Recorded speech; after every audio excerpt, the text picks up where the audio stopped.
Good morning students. हम लोग transmitter के बारे में पढ़ रहे हैं। अभी तक हम लोगों ने एएम ट्रांसमीटर के बारे में पढ़ा।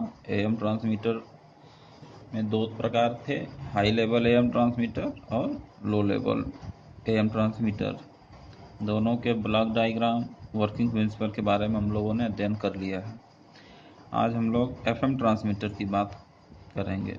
एफएम ट्रांसमीटर वो ट्रांसमीटर होता है जो एफएम सिग्नल्स को ट्रांसमिट करता है। एफएम सिग्नल ट्रांसमीटर में निम्नलिखित सेक्शन होते हैं, निम्नलिखित खंड होते हैं। The FM transistor has basic sections. Number 1 exciter section, दूसरा फ्रीक्वेंसी मल्टीप्लायर, तीसरा पावर सेक्शन। और ये एक्साइटर सेक्शन में ही एक रिएक्टेंस मॉड्यूलेटर होता है। रिएक्टेंस मॉड्यूलेटर में ऑडियो इनपुट दी जाती है। तो बेसिक क्या है?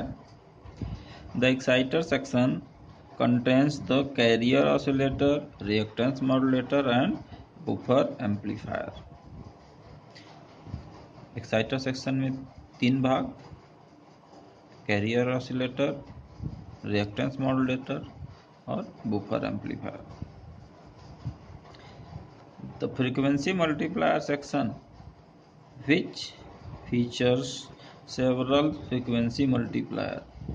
ये फ्रीक्वेंसी मल्टीप्लायर सेक्शन में फ्रीक्वेंसी मल्टीपल किया जाता है, अर्थात फ्रीक्वेंसी को बढ़ाई जाती है। इसके बारे में आगे हम लोग देखेंगे कि किससे फ्रीक्वेंसी को मल्टीप्लाई किया जा सकता है या बढ़ाया जा सकता है। उसको फ्रीक्वेंसी डबलर भी कहते हैं। तीसरा, the power output section.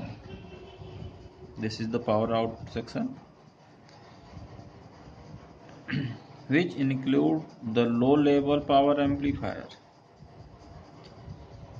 the final power amplifier and the impedance matching network to properly load the power section with the antenna impedance।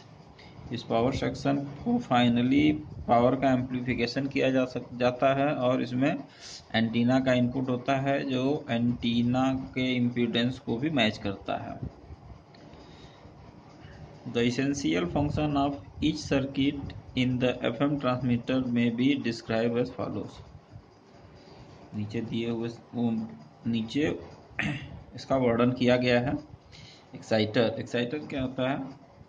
The function of the carrier oscillator to generate a stable sine wave signal at the rest frequency when no modulation is applied। जब modulation का application नहीं होता, मतलब जब modulation को apply नहीं किया जा सकता, तब कैरियर ऑसिलेटर जहाँ से जनरेट होता है, तब कैरियर ऑसिलेटर साइन वेव में जनरेट होता है।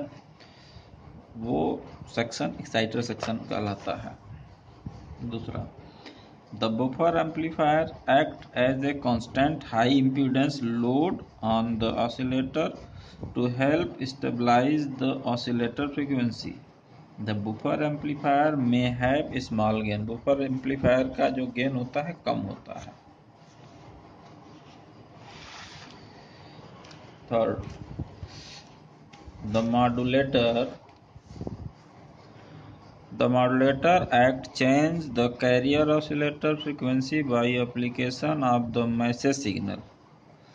The positive peak of the message signal generally lower the oscillator's frequency to the point below the rest frequency, and the negative message peak rise the oscillator frequency to a value above the rest frequency।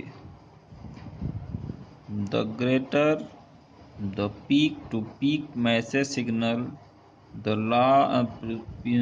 greater peak to peak message signal, the large the oscillator deviation। हम लोग आगे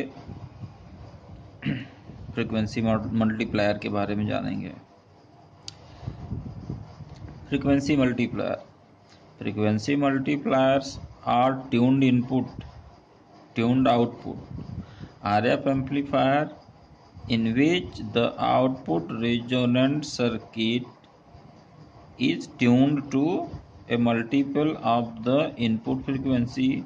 Common frequency multiplies are 2x, 3x, 4x multiplication. Frequency multiplier जो होता है वो एक parallel tuned circuit इसमें प्रयोग किया जाता है.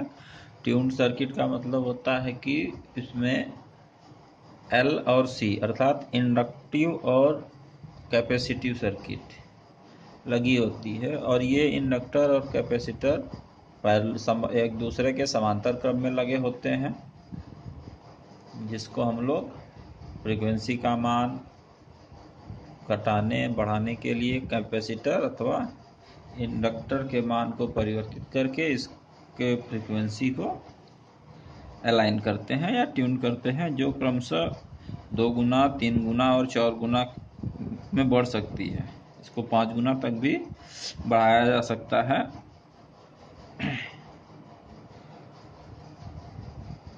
The power output section. This section develops the carrier power to transmit and often as a low power amplifier driven the final power amplifier.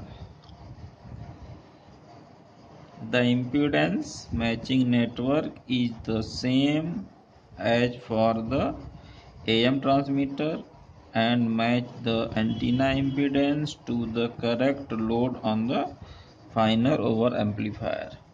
आगे हम लोग फ्रीक्वेंसी मल्टीप्लायर के सर्किट के डायग्राम के बारे में अध्ययन करेंगे. Thank you.